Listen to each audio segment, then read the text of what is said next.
Radhe Radhe. Chapter 6 exercise 6.2 का question number second NCERT का। तो इसमें दिया क्या क्या है, क्वेश्चन हमारा ये दे रखा है और इसमें साथ में हमारी आकृति हमने संलग्न लगा रखी है। तो हम यहाँ पे सॉल्यूशन करते हैं।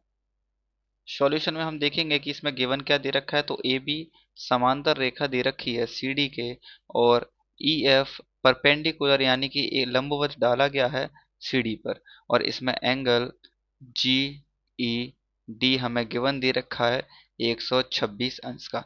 हमें ये तीन एंगल इसमें ज्ञात करना है, एंगल ए जी ई यानी कि एंगल ए जी ई ये वाला एंगल ज्ञात करना है हमें, और एंगल जी ई एफ ये वाला एंगल हमें ज्ञात करना है, प्लस में angle G E F G ई साथ में हमें ये भी एंगल ज्ञात करना है। तो एक एक करके हम देखते हैं। तो सबसे पहले हम ज्ञात करेंगे angle A G E. Angle A G ई हमें पता है कि ए बी समांतर रेखा है सी डी के, और एक ये त्रियक रेखा गई है जी ई।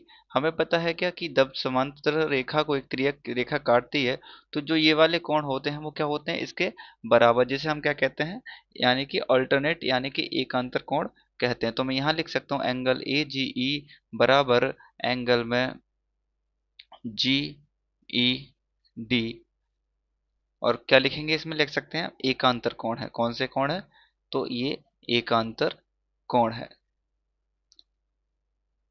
यानी कि alternate interior angles. Alternate interior angles है। ठीक है। तो हमें पता है गिवन दे रखा है एंगल जी ई डी कितना दे रखा है, तो 126 दे रखा है। तो angle A G E V कितना होगा, एंगल कितना होगा 126 का होगा। तो हमने पहला तो हमने ज्ञात कर लिया, कितना आया, पहला आया है हमारा 126। अब दूसरे की तरफ बढ़ते हैं, हमें दूसरा एंगल इसमें साथ ही में ज्ञात करना है, और वो कौन सा है, एंगल ए जी ई। तो यहाँ लिख सकते हैं कौन सा, एंगल ए जी तो हमने ज्ञात कर लिया, जी ई एफ ज्ञात करना है, यानी कि जी ई एफ ये वाला। तो यहाँ लिख सकते हैं एंगल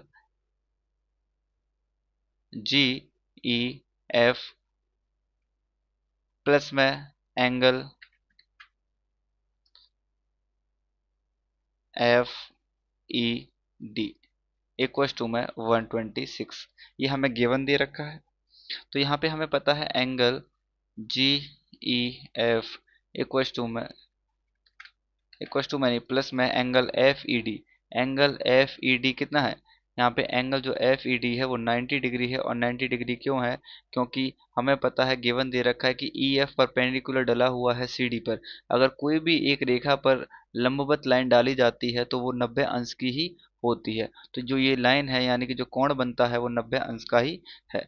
तो हम यहाँ पर लिख सकते हैं एंगल एफ ई डी क्या है, 90 डिग्री इक्वल टू में 126 डिग्री। तो angle G E F equal to में 126 माइनस, ये प्लस का है तो इधर जाके क्या हो जाएगा, इक्वल टू में जाके माइनस हो जाएगा। तो 126 में से जब 90 घटाएंगे तो angle G E F equal to में 36 डिग्री का आएगा। तो हमने दूसरा भी हमने पता कर लिया कि दूसरा एंगल जो निकल के आया है वो कितना आया, दूसरा एंगल आया है 36 डिग्री का आया है।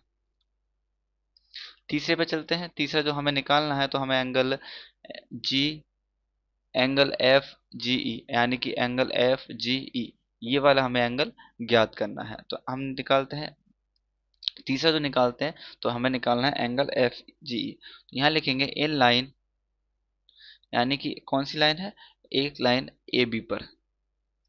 क्या है, एक ए बी पर अगर कोई भी रेखा पर अगर एक किरण डाली जाती है तो जो कोण बनते हैं वो लीनियर पेयर कोण बनते हैं, जिनका जो योग होता है वो 180 अंश का होता है। तो यहाँ पे हम लिख सकते हैं angle A G E plus में angle F G E equal to में 180। रीजन क्या है इसका, रीजन है ये लीनियर पेयर एंगल है। कौन से है, लीनियर पेयर है। तो एंगल ए जी ई हमने पहले ही फाइंड कर लिया है, तो कितना निकल के आया, तो एंगल ए जी ई निकल के आया था 126 अंश का, प्लस में angle F G E equal to में 180 डिग्री। देन ये प्लस में है तो इक्वल टू के उधर जाके क्या हो जाएगा, राइट हैंड साइड में तो ये माइनस का हो जाएगा। तो angle F G E equal to में 180 डिग्री माइनस का 126, यानी कि angle F G E equals to में 180 में से जब 126 घटाएंगे तो कितना बचेगा, 54 डिग्री यानी कि 54। तो हमने तीसरा भी कोण हमने ज्ञात कर लिया, कितना आया, तो तीसरा कोण जो निकल के आया है वो कितना है, 150 यानी कि 54 ओनली, 54 डिग्री का है। तो ये क्वेश्चन नंबर 2 है, यहाँ पर ये सॉल्यूशन इसका कंप्लीट होता है।